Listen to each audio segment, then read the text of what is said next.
Si actuellement tu luttes avec ton addiction à la pornographie ou avec d'autres mauvaises habitudes, ou si tout simplement tu t'intéresses au stoïcisme, alors cette vidéo va t'intéresser. Aujourd'hui, on parle stoïcisme et d'abord je dois te raconter ma dernière course à pied. C'était il y a 2 semaines et c'était une course assez classique. C'était un 15 km, rien de plus normal pour moi. Mais durant cette course, il s'est passé quelque chose d'assez imprévu. Dès le départ, la course s'est scindée en 3 groupes. D'abord, il y avait le groupe, le lead pack, donc c'est les mecs qui mènent le groupe. Ils étaient 5-6. Et dès le départ, ils m'ont mis bien 2 minutes d'avance. Ce qui est assez habituel durant ces courses, c'est toujours une élite qui s'entraîne énormément et puis il y a des amateurs comme moi qui viennent juste faire la course. Puis après, il y avait tout le reste. Et le troisième groupe, c'était moi qui étais au milieu. Donc rapidement, pendant la course, je me retrouve tout seul. Mais à partir du kilomètre 8, donc 8 sur 15 kilomètres, j'entends des pas derrière moi. Et je vais entendre ces pas derrière moi jusqu'au dernier kilomètre. Imagine courir pendant 7 kilomètres poursuivi par quelqu'un qui est juste derrière toi. Tu peux presque sentir son souffle dans ta nuque. Au départ, j'étais assez tranquille. Je me dis, ouais, il court avec moi, il essaie de me rattraper, mais il va vite lâcher. Je l'ai déjà doublé tout à l'heure, il va vite lâcher. Et ce que je savais pas à ce moment-là, c'est que j'allais parcourir les 7 kilomètres les plus difficiles de toute ma vie. En fait, rapidement, j'ai entendu une voix. Une voix que je connais, une voix que j'ai déjà entendue beaucoup de fois auparavant. Et cette voix, qu'est-ce qu'elle me dit? Elle me dit, abandonne. Tu ne vas pas y arriver, tu ne vas pas tenir jusqu'à la fin.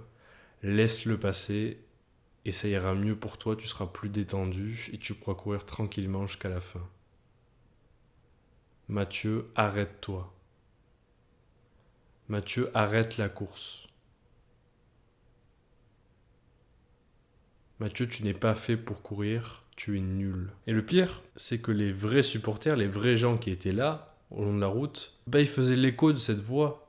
Ils encourageaient le mec qui essayait de me doubler. Parce que bien sûr, dans les films, on n'encourage jamais celui qui est en position de domination. On encourage toujours celui qui essaye de dépasser l'autre. C'est comme ça que ça se passe dans les films. Et donc les gens, ils l'encouragent parce qu'ils se disent... c'est un peu spectaculaire. Cette course, comme je l'ai dit, elle est nulle, vraiment. Le parcours est nul, il se passe rien. Dès le départ, il y a un pack qui est parti en avance, puis tout le reste à la traîne. Donc il se passe rien, il n'y a pas d'événement. À part nous deux. Ce type qui essaye de me doubler. Et plein de fois, il est au niveau de mon épaule, j'accélère et puis il repart derrière. Et ça, plein de fois, des dizaines de fois. Et donc, cette voix, c'est pas la première fois que je l'entends. Cette voix, je la connais bien parce que ça fait plus de 10 ans que je l'entends régulièrement. Et peut-être que toi aussi, tu l'entends, cette voix. Cette voix qui, pendant que tu es en cours, ou à la salle de sport, ou pendant que tu conduis, cette voix qui te dit de reporter à demain ce que tu devrais faire, de passer juste 5 minutes sur YouTube, ça fera pas de mal, ou de regarder un peu de pornographie pour se détendre. Cette voix qui, quand tu l'écoutes, tu finis par te détester. Le lendemain matin, tu te dis, mais pourquoi j'ai fait ça? C'était absurde, j'aurais dû me coucher au lieu d'aller sur YouTube. Pourquoi j'ai écouté cette voix? C'était évident qu'il fallait pas l'écouter. Et rapidement, tu commences à t'en vouloir, de t'en vouloir, de t'en vouloir. Et à la fin de ce cycle, tu deviens ton propre ennemi. Et c'est exactement cette voix que j'ai entendue durant les 7 derniers kilomètres de ma course. Pendant près d'une demi-heure, j'ai combattu cette voix dans ma tête. Et j'ai trouvé la force, au dernier kilomètre, de faire taire cette voix et de mettre une distance sur mon concurrent et de finir la course. Et lorsque j'ai fini la course, immédiatement je me suis effondré au sol. Non pas parce que j'étais épuisé physiquement, mais parce que j'avais mené un combat mental. C'était dans la tête. Et donc peut-être que tu te demandes où est-ce que j'ai trouvé cette force de combattre. Parce que tu as bien compris que ça dépasse la simple course à pied. Cette force que j'ai trouvée durant cette course, c'est la même qui peut me servir à vaincre mes addictions. Cette force, je l'ai trouvée en appliquant ce qui s'appelle le stoïcisme. Alors d'abord, le stoïcisme, c'est quoi? Le stoïcisme, c'est tout simplement identifier tes émotions, mais refuser de baser tes décisions sur ces émotions. En gros, c'est préférer la logique aux émotions. Mais le problème avec le stoïcisme, c'est que souvent, ça manque d'application pratique. Tu peux lire des livres de stoïcisme, tu peux regarder des vidéos sur le stoïcisme, Mais souvent, ça va manquer de techniques, de méthodes à appliquer dans ta vie à toi. Par exemple, Marc Aurèle, il te dira jamais comment vaincre ton addiction à la pornographie. Et donc, j'ai développé 3 techniques à partir du stoïcisme qui m'ont permis, durant cette course, de tenir contre cette voix intérieure, contre ce démon qui me disait tout le long d'abandonner. Ces 3 techniques, elles vont te permettre d'entrer sur la voie du stoïcisme et de maîtriser ton cerveau, d'avoir un contrôle sur ta vie. La première technique, c'est une technique dont j'ai déjà parlé dans la vidéo précédente sur comment maîtriser ses pulsions sexuelles. C'est la technique de la respiration. Je suis étonné que dans tous les livres que j'ai lus sur le stoïcisme, à aucun moment on ne parle de respiration. On peut te parler de méditation, mais on ne parle jamais de respiration. La respiration, la manière dont tu respires, joue énormément sur ta manière de penser. En fait, à chaque fois que tu prends une profonde inspiration, comme ça,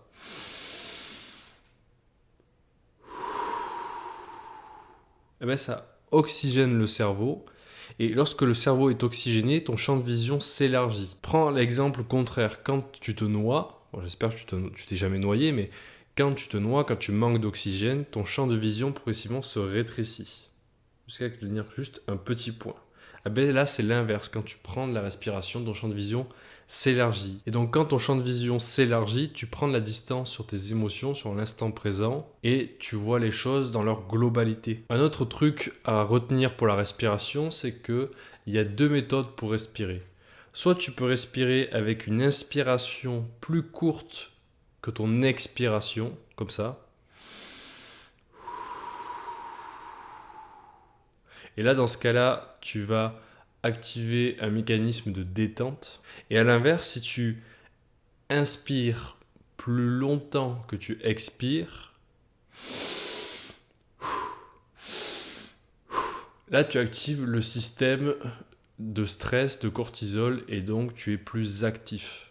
Donc là, ce qu'on veut dans cette vidéo, c'est se détendre. Donc, si tu respires, ou plutôt si tu expires plus longtemps que ce que tu inspires, immédiatement, automatiquement, tu seras plus détendu, comme ça.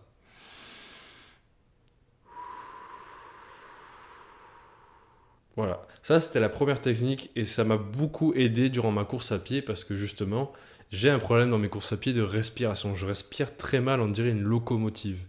Et à chaque fois que j'avais mal, que j'étais fatigué et que j'avais ces pensées dans la tête, j'avais cette petite voix dans la tête qui me disait d'abandonner, je me concentrais seulement sur ma respiration et donc j'oubliais toutes ces choses-là. J'étais juste dans le moment présent, dans chaque pas que je faisais, chaque inspiration, chaque expiration. La deuxième technique, c'est ce que j'appelle le moi dans 24 heures. Lorsque tu es soumis à des émotions très fortes qui veulent te faire céder à des addictions, des mauvais comportements, tu dois t'imaginer demain dans 24 heures.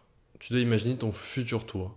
Et en fait, ce que ça va faire, c'est que tu vas te poser la question, que voudrait mon moi de demain que je fasse maintenant? Parce que le problème avec cette voix dans ta tête, ce petit monstre dans ta tête, c'est qu'il se nourrit de critiques, il se nourrit de culpabilité. Et le problème, c'est que ce monstre-là, il génère de la culpabilité. Donc ça fait un cercle vicieux. Pourquoi tu as de la culpabilité? Pourquoi tu t'en veux? Parce que tu n'as pas fait ce que tu voulais faire, tu as craqué. Donc ce qu'on veut, c'est que ton moi de demain, il soit reconnaissant pour ton moi d'aujourd'hui. Moi, par exemple, là maintenant, je suis extrêmement reconnaissant de mon moi d'il y a 11 mois qui a commencé sa première vidéo YouTube. Le fait d'envisager les choses sur le long terme et de t'imaginer comment tu seras dans 24 heures, ça te permet de prendre encore une fois de la distance et de prendre de meilleures décisions. Le mieux encore, c'est lorsque tu te projettes dans 24 heures, puis dans 24 semaines, puis dans 24 mois. Et là, tu commences vraiment à penser sur le long terme. Qu'est-ce que je voudrais dans 2 ans que je fasse maintenant? Peut-être par exemple que tu serais reconnaissant si ton toi de maintenant avait commencé la salle de sport. Est-ce que tu serais pas reconnaissant dans 2 ans en voyant ton nouveau corps? Est-ce que tu serais pas reconnaissant pour toi-même d'il y a 2 ans parce que ce toi d'il y a 2 ans, il a commencé le sport. Et il n'a pas écouté cette petite voix dans sa tête qui lui a dit « Oh, aujourd'hui, on va skipper, on va zapper la séance jambes, je me sens pas très bien. » Il faut que tu vois tes décisions comme des investissements sur le long terme. pense long terme. En fait, le fait de t'imaginer dans le futur, ça revient à l'idée que je présentais dans ma vidéo sur comment commencer son journal. Because there's no difference between that and thinking. You need to learn to think, because thinking makes you act effectively in the world. Qui est d'écrire ta propre histoire. Lorsque tu commences à penser à ton toi de demain, voire dans un an, tu commences à écrire une histoire, à poser une structure. D'ailleurs, il y a beaucoup d'écrivains qui commencent leur histoire par la fin et qui remontent jusqu'au début. Ben, tu veux faire pareil. Tu commences par la fin. Que doit faire mon personnage pour arriver à la fin que je veux écrire? Tu ne dois plus être la victime des circonstances présentes, mais le héros de ton histoire, de ton odyssée. Imagine que tes enfants, actuellement, ils regardent un film de ta vie. Et imagine que tu es à côté d'eux. Tu es vieux, tu es à côté d'eux et tu regardes ce film avec eux. Oui, ça peut être gênant à certains moments, mais quel film tu veux leur montrer? Peut-être c'est parce que j'ai fait du cinéma, mais moi j'aime penser en termes de film. Quel film je veux montrer à mes enfants? Est-ce que je veux leur montrer un film d'auteur chien où il y a juste un mec couché dans son lit qui fout rien, qui est sur son téléphone? Ou est-ce que je veux leur montrer un film de success story, un film d'aventure, un film d'action, un film de motivation? Je veux ma séquence Rocky. Je veux ma séquence dans mon film où on voit Rocky s'entraîner. Je veux ça pour moi. Quelle scène tu veux dans ton film? Pose-toi la question. Je veux faire un film sur ma vie. Quelle scène? Qu'est-ce qui se passe dedans? Qu'est-ce que je fais dedans? Et on en vient à la dernière technique qui est ma préférée.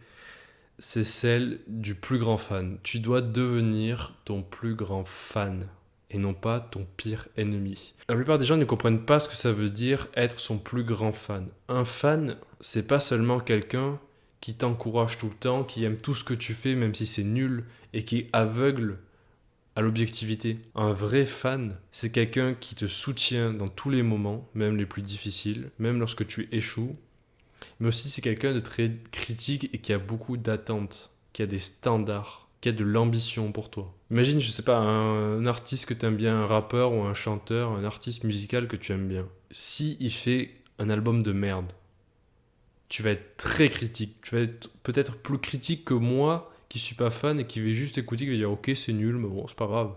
Non, là comme tu as un attachement affectif avec cette personne et que tu aimes beaucoup ce qu'il faisait auparavant, si là maintenant il fait de la merde, bah, ça va t'affecter beaucoup plus parce que tu avais des attentes pour cette personne. Bah, c'est exactement pareil. Tu dois devenir ton plus grand fan dans le sens où tu dois avoir des ambitions pour toi-même. Tu dois avoir des standards, des attentes. Et tu dois te soutenir, tu dois t'encourager parce que tu sais que tu es capable d'atteindre le niveau que tu veux atteindre.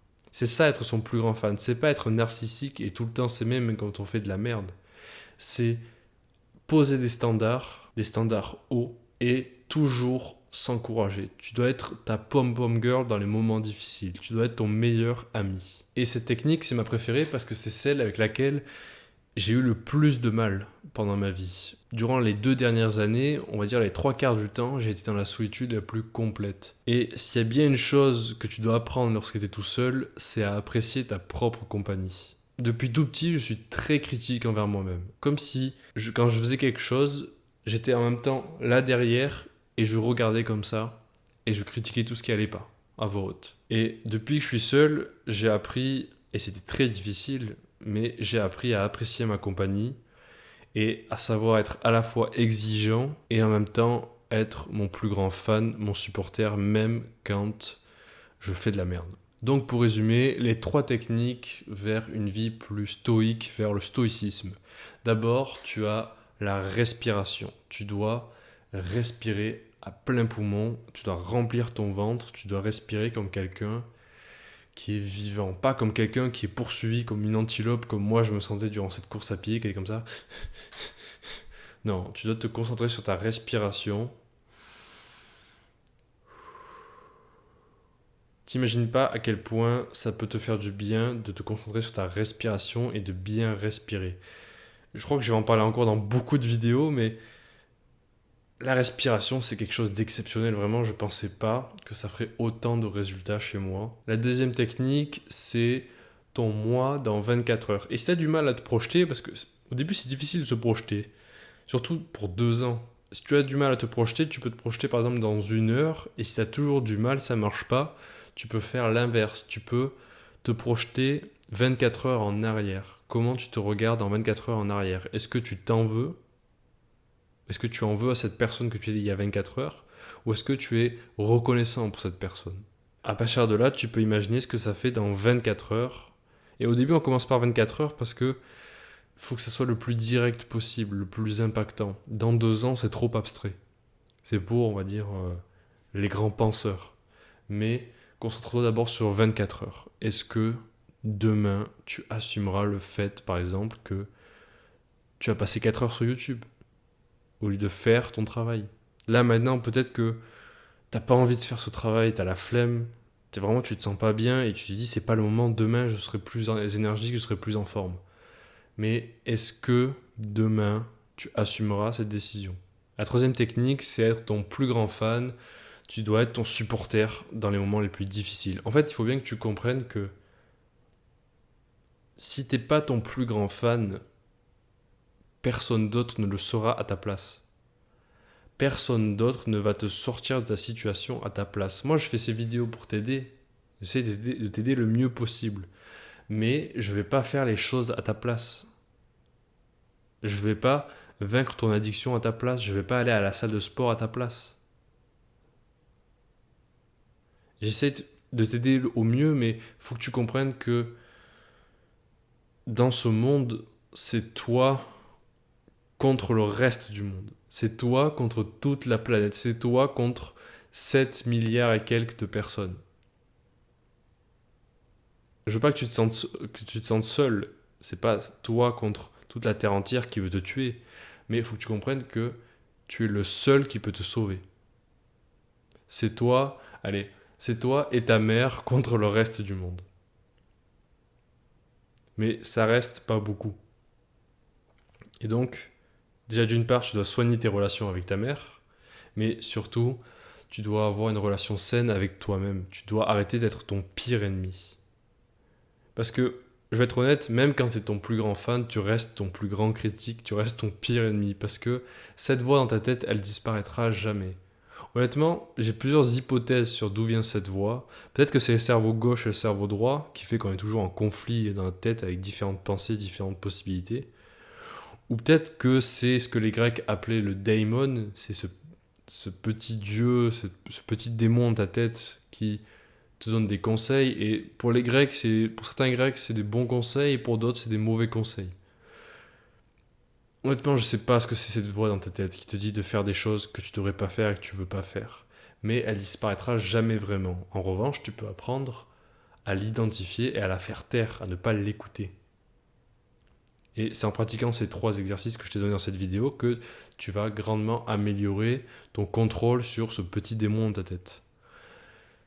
Mais ce que je voulais te dire dans cette vidéo, vraiment, c'est comprends que tu as tout intérêt à être ton meilleur ami et pas ton pire ennemi parce que il n'y a personne d'autre. Personne d'autre ne te sauvera.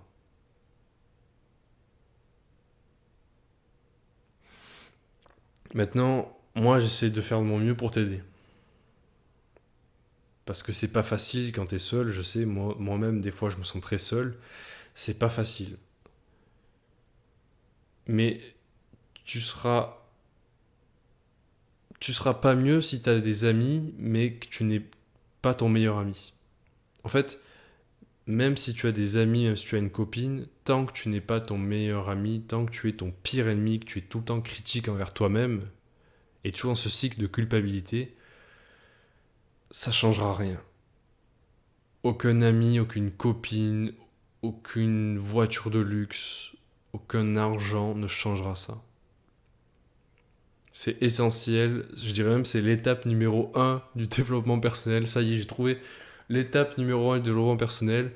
Tu dois devenir ton meilleur ami. Ça ne veut pas dire que tu dois arrêter d'être exigeant avec toi-même, ça veut dire que tu dois te soutenir. Tu dois être patient et surtout,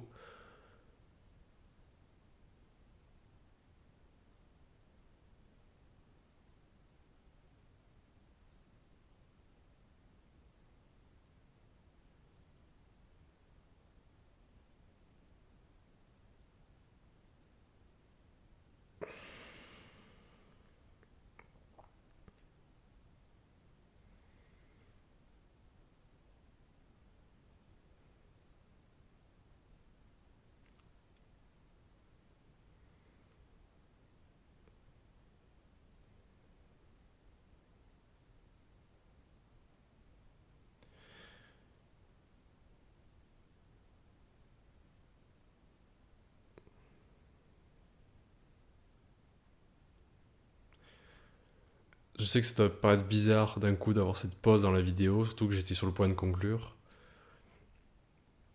Mais j'ai eu la voix dans ma tête. J'ai eu la voix dans ma tête. En fait, durant une fraction de seconde, je me suis regardé dans le moniteur, là. Et je me suis dit, non, mais t'as une mauvaise posture. C'est vrai que je suis toujours tordu comme ça. T'as une mauvaise posture.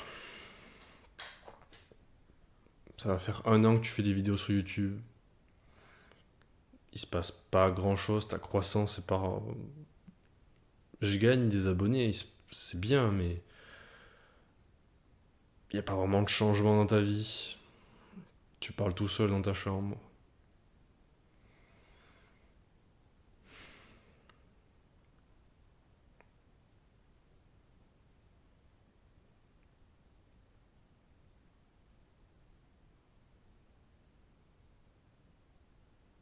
Ouais, j'ai constamment 2 voix dans ma tête en fait. Cette vidéo prend un tournant que j'avais pas prévu. Mais bon, allons-y. J'ai constamment, et peut-être que toi aussi, j'ai constamment 2 voix dans ma tête. Et je pense que c'est ça qui fait le plus souffrir. C'est même pas d'avoir cette voix qui te dit d'abandonner, c'est le fait que tu aies une autre voix qui te dit de continuer, d'avoir des ambitions. En fait, si t'avais pas d'exigence envers toi-même, si t'avais pas de projet, si t'avais pas de rêve, ça changerait pas grand-chose, cette voix, elle ferait pas grand-chose. Tu resterais au point de départ, ce serait pas un souci. Et je suis sûr que dans la vie, il y a plein de gens qui vivent médiocrement, mais qui s'en foutent, parce qu'en fait, ils peuvent vivre comme ça, ils sont bien comme ça. Il y a des gens qui aiment vivre pauvres et de manière modeste, on va dire. Mais c'est parce que tu as cette voix en toi, et honnêtement, je sais pas si tout le monde l'a, cette voix. Je sais pas si c'est une bonne chose de la voir ou si c'est une mauvaise chose. Mais c'est parce que tu as cette voix en toi qui te dit que tu vaux mieux que ça, que tu peux faire plus que ce que tu fais actuellement. C'est cette voix dans ta tête qui fait que lorsque tu ne vis pas au niveau de ton idéal que tu as posé, tu te sens mal. Ouais, j'ai vraiment l'impression qu'en fait j'ai 2 voix dans ma tête constamment. Est-ce qu'on a tous ces 2 voix dans la tête ou c'est moi qui ai un problème mental? Je sais pas. J'avais lu un livre, je crois que c'était dans le livre de Ryan Holiday sur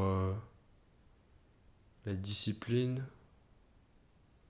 Bref, dans un livre de Ryan Holiday, à un moment, il parle de l'idée de 2 radios dans ta tête. En fait, dans chaque oreille, tu aurais une radio et une autre radio. Il y a une radio qui est positive, des ondes positives, et une radio qui a des ondes négatives. Et en fait, tu dois choisir la radio que tu écoutes. Tu dois choisir sur quelle fréquence tu te branches.